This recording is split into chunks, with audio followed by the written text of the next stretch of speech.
How to fix error code 0x8007000d/0x800f0922 when installing Windows 10 KB4592438. Here are some tips that would help fix error code 0x8007000d/0x800f0922 when installing Windows 10 KB4592438. 1.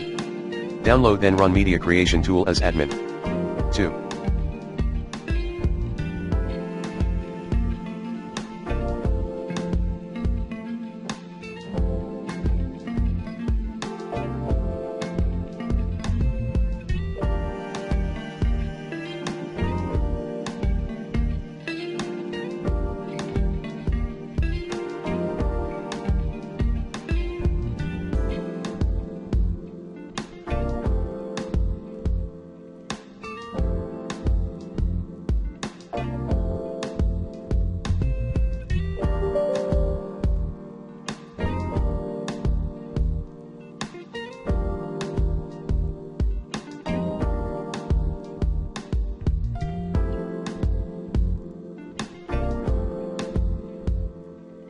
Pause Windows Update temporarily.